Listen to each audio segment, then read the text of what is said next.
Friends అందరికి నమస్కారం అండి. ఇప్పుడే అందిన వార్త 10వ తరగతి పరీక్షలు ఇక నుంచి కొత్త పద్ధతిలో అంటూ లేటెస్ట్ అప్డేట్ అయితే రావడం జరిగిందండి. సో అందుకు సంబంధించి కంప్లీట్ ఇన్ఫర్మేషన్ అనేది వీడియోలో తెలుసుకుందామండి. వీడియోని పూర్తిగా చూడండి, అర్థమవుతుందండి. మొదటిసారి కనుక ఛానల్ వస్తే తప్పకుండా సబ్స్క్రైబ్ చేసుకొని bell button all notification activate చేసుకోండి. ప్రభుత్వం నుంచి వచ్చే లేటెస్ట్ అప్డేట్ అందరికంటే ముందుగానే అందించడం జరుగుతుంది. అదే లైక్ చేయడం మర్చిపోతున్నారండి, దయచేసి లైక్ చేయండి. ఇక లేట్ చేయకుండా వీడియోలోకి అయితే వెళ్ళిపోదామండి. 10వ తరగతిలో ఇంటర్నల్ మార్కులకు రద్దు నిర్ణయాన్ని తెలంగాణ ప్రభుత్వం వెనక్కి తీసుకుంది. ఇంటర్నల్ మార్కులు రద్దు చేస్తూ తీసుకున్న నిర్ణయాన్ని 2024-25 విద్యా సంవత్సరానికి నిలిపివేయాలని చెప్పేసి నిర్ణయం తీసుకుందనమాట.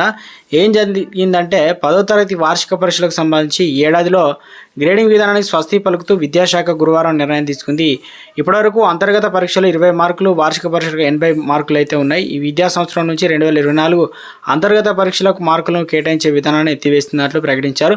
ఇక నుంచి 6 సబ్జెక్టులకు 600 మార్కులు అయితే ఉంటాయని పేర్కొంటూ రాష్ట్ర ప్రభుత్వం ఉత్తర్వులు జారీ చేసింది. ఆ వెంటనే పాఠశాల విద్యాశాఖ ఆదేశాలు ఇచ్చిందనమాట. వచ్చే మార్చిలో జరిగే పరీక్షల నుంచే తాజా మార్పులు అమల్లోకి వస్తాయని చెప్పేసి ప్రకటించింది. ఇలాంటి నిర్ణయాలు విద్యా సంవత్సరం ప్రారంభంలోనే ప్రకటిస్తే విద్యార్థులు మానసికంగా సిద్ధమవుతారని కేవలం పరీక్షలకు 4 నెలల ముందు వెల్లడించడం విద్యారంగ నిపుణులు, పలు విద్యార్థి సంఘాల నేతలు తీవ్ర అసంతృప్తి వ్యక్తం చేస్తున్నారు.